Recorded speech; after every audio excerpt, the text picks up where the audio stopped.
오늘 첫 번째 이슈는요, 드디어 이제 총선철이 다가온 것 같습니다. 선거철이 다가오게 되면, 늘 언제나 이 기레기들이 이 돈 주는 주인들을 위해서 이간질 기사들을, 네, 막 써놓죠. 네. 최근 들어서 이제 이런 이간질 기사들의, 뭐랄까요, 어떤 준동이 시작이 된 듯한 느낌이 들어요. 그래서 2주에는 이제 가장 대표적으로 얘네들이 무슨 기가 막힌 이간질을 하고 있나라는 기사들 몇 가지를 좀 짚어서 여러분들에게, 주변에게 좀 제대로 알리시라는 의미에서 좀 짚어보려고 합니다. 이 시간은 그 각 언론 보도에서 뭔가 왜곡된 게 나올 때마다 매주마다 조금씩 체크를 해드리는 고정 코너로 당분간 해나가야 될 것 같아요. 보미 작가 얼굴을 썸네일을 쓰자. 네, 그러면 더 많이 떨어집니다. 네, 일단 주세요. 네, 그건 들리나 보지? 네, 가장 대표적인 요새 이제 기사들로 등장한 게 종부세예요, 종부세. 네, 종부세 인상에 대한 어떤 그 뭐랄까요, 부당성? 부당한 건 사실 아니에요. 인구의 2.5% 내는 세금이 부당하다. 그것도 없는 세금도 아니고 기존에 있는 세금에서 0.1%씩을 더 물게 한 세금이 위험하다라고 말하는 거는, 이거는 참 너무 이기적인 거지. 2.5%를 위해 존재하는 나라가 아니잖아요. 네. 근데 여기 내가 주변에 종부세 내는 사람을 한 명도 못 만나보고 있거든요, 주변에. 근데 다들 종부세 얘기를 해. 자기랑 상관없는 세금 얘기들을 하는 거예요. 가장 기가 막힌 기사는 여당의 중진 의원들이 선거를 걱정하고 있다는 거예요. 그래서 무슨 선거를 걱정합니까? 그러니까 우리 당 지지자 중에는 민주당 지지자 중에 이런 사람이 있다는 거죠. 중진에.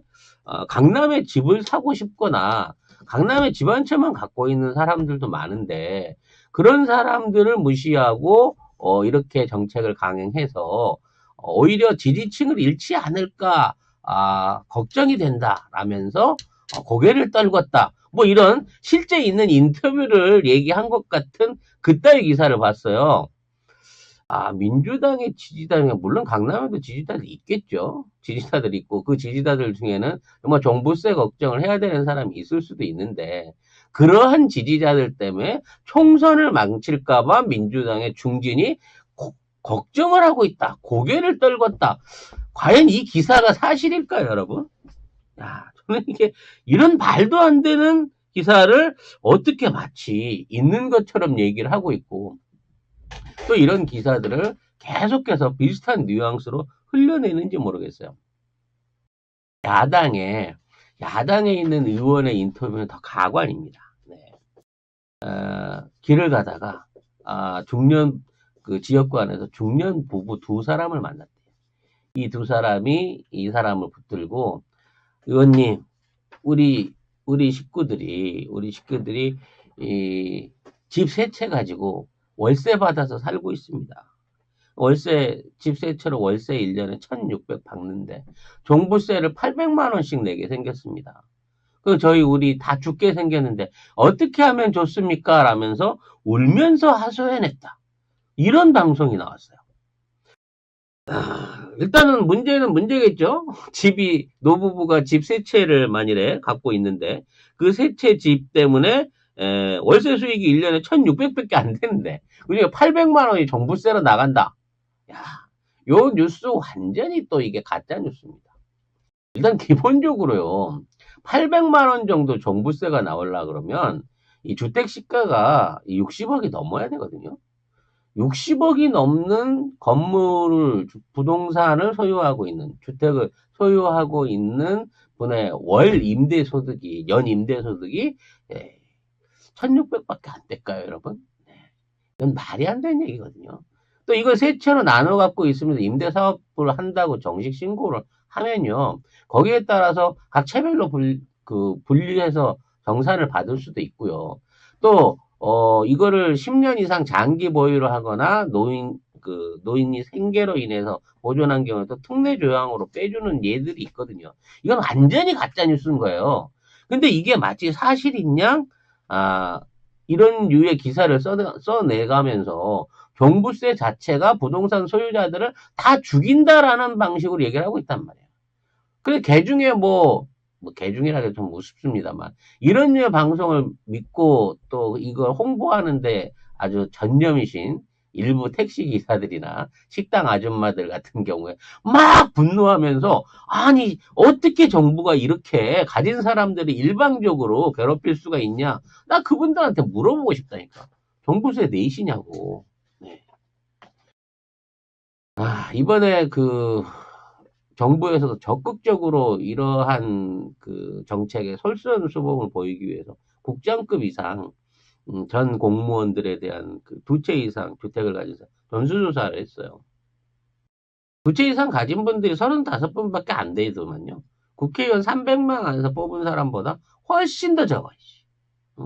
그리고 이러한 정책을 실시하면서 공무원들부터 모범을 보이고 국가가 나서서 이걸 하겠다고 하는 거는 토지 상승분으로 인한 초과 수익을 환수해서 쓰자는 개념이 아니라 전체적인 부동산의 물가를 안정적으로 유지시키자는 차원에서 시작되고 있는 거예요. 대한민국 안에 10채 이상의 주택을 가진 사람들이 벌써 10만 가까운 숫자가 존재를 하고, 그리고 이게 역대 최고의 수치가 늘었다고 하잖아요. 이게 결국은 뭐냐면, 이건 부익부 빈익빈의 어떤 편중화가 그동안 이명박근혜 정부 동안 너무 심화되어 있는 거고, 우리 흔히 알고 있는 부동산 대출로 인해 가지고 올라 있는 거품 어떤 수요들과 또 거기에 관련된 폐해들이 아직까지 정리가 안 되고 있는 부분이라는 거죠. 물론 그분들도 그게 생업이니까 그분들을 망해라라고 얘기하는 게 아닙니다. 그분들한테 그거를 자연스럽게 정리를 하고 또 거기에 대한 세금이 부담스러운 만큼 특유에 대한 부분을 줄이고 그 수익을 얻는 그 선 안에서 적정한 수익을 세금으로 내라라고 말하고 있는 거잖아. 이게 어떻게 국민을 다 죽이고 집 가진 사람을 다 죽이는 법이다라고 점핑이 될 수 있냔 말이죠. 네. 종부세 내보고 싶으시죠? 저도 정말 간절하게 내보고 싶습니다.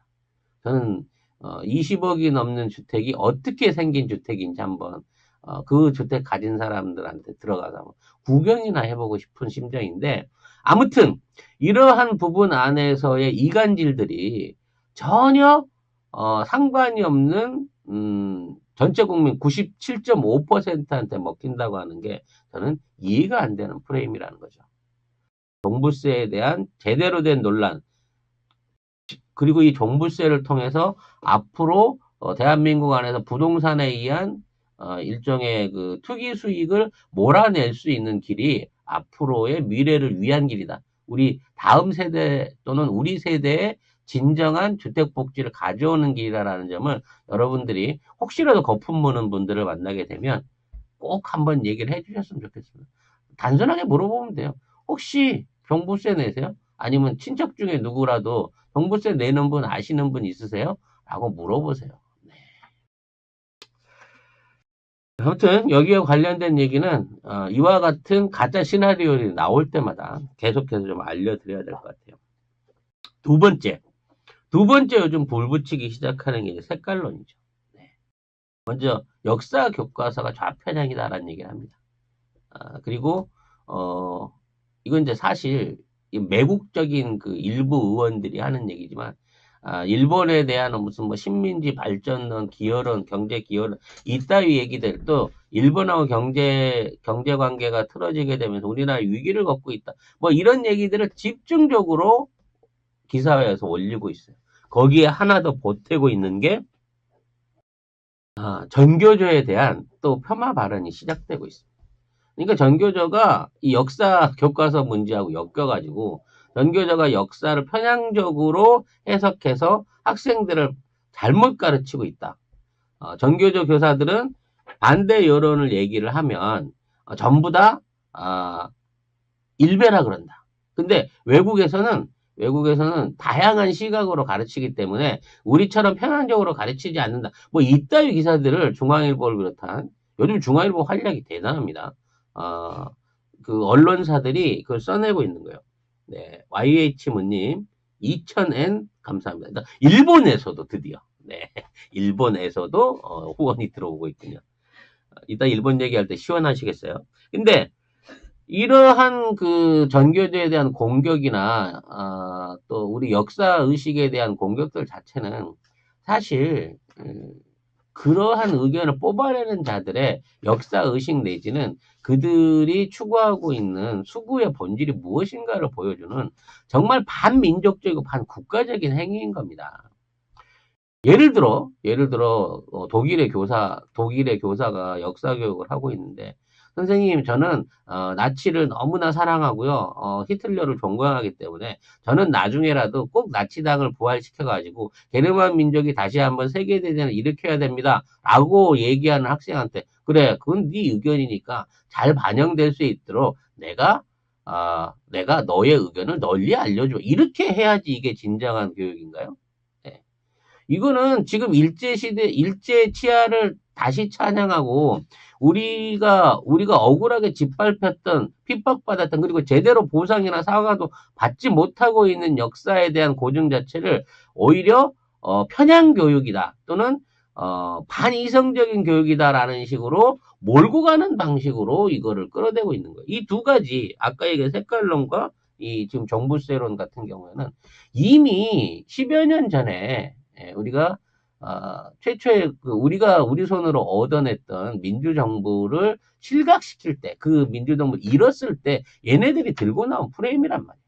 그때도 똑같이 이런 얘기 꺼냈었고 경제 어려운 얘기 꺼냈었고 했었는데, 그때와 똑같은 프레임으로 몰고 가는, 그때는 이 종부세 프레임이 너무나 잘 먹혀버렸거든요. 지금 경제 프레임은 안 통해요. 지금 그 어떤 기사 안에서도 대한민국 경제 위기다라는 얘기를 더 이상 쓰지 않습니다. 일본하고 해서 경제가 위험하다는 얘기 쓰지 않아요. 왜냐하면 실제 일본이 더 공지에 몰려 있고 대한민국 경제 기조가 탄탄하고, 지금 미국이라든지 중국이 오히려 한국에 의존해서 뭔가 같이 사업을 해보려고 하는 이러한 움직임들이 다 보여지고 있거든요. 그러니까 거기에 대한 내용들은 아예 안 쓴다고. 이번에도 보세요. 대통령이 이 중국까지 방문을 해서 시진핑과 아베를 만났습니다. 그리고 거기에 대해서 아베를 만나고 회담 발표를 하셨어요. 우린 자부심을 가져도 되는 민족입니다. 우리가 그동안 어려운 핍박 속에서 우리 문화를 지켜왔고, 우리가 자생적으로 살아남았고, 지금은 경제적으로도 문화적으로도 다른 국가들하고 대등하게 얘기하고 있습니다. 우린 자부심을 가져도 되는 민족입니다. 라고 얘기하는 이런 그 선언을 내놓으셨거든.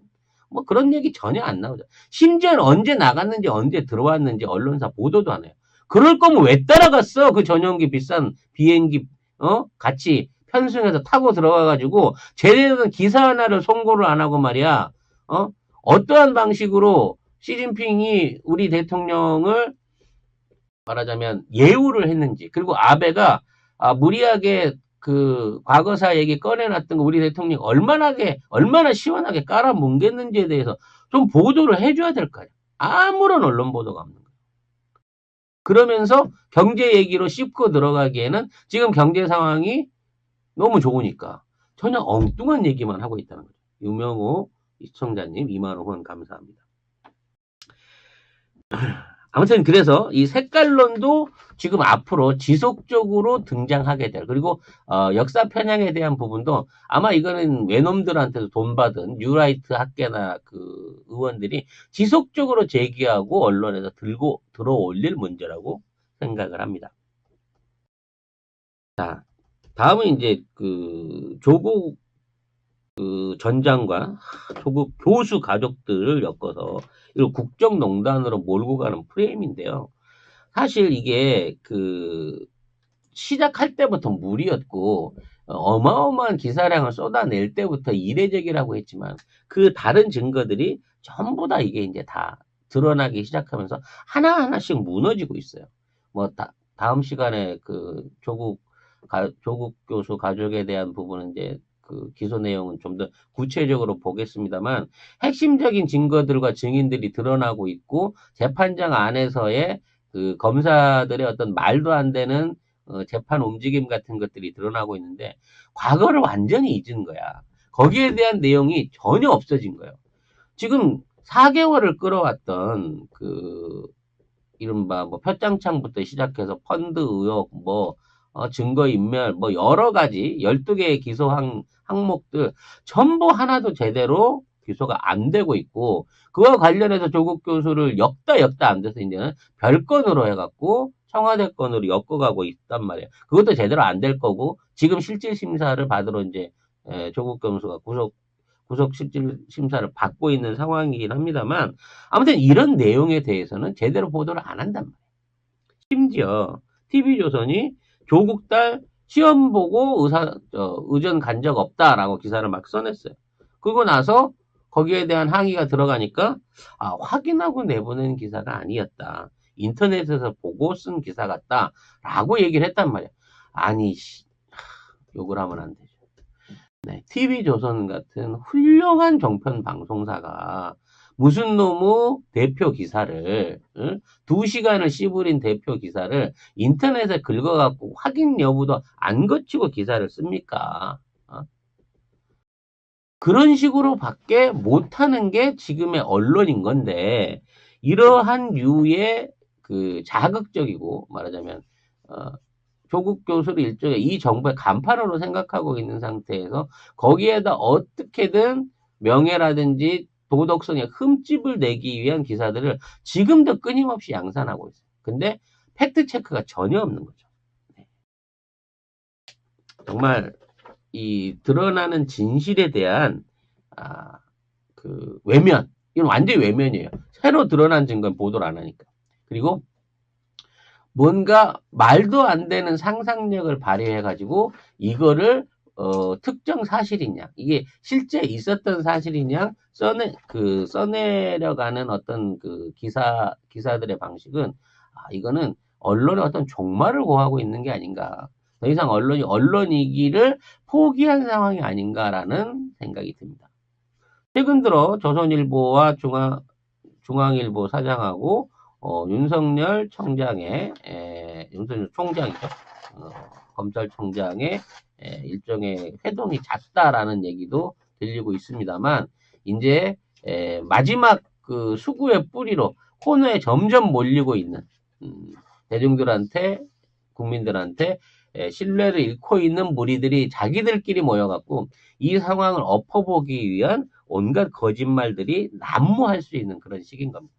결국은 총선의 결과에 따라서 그들에 대한 처절한 응징의 강도, 어차피 응징을 할 겁니다만 그 응징의 강도가 결정될 것으로 봅니다. 또 하나의 이제 가짜 기사들의 대표가 북한발 기사들이죠.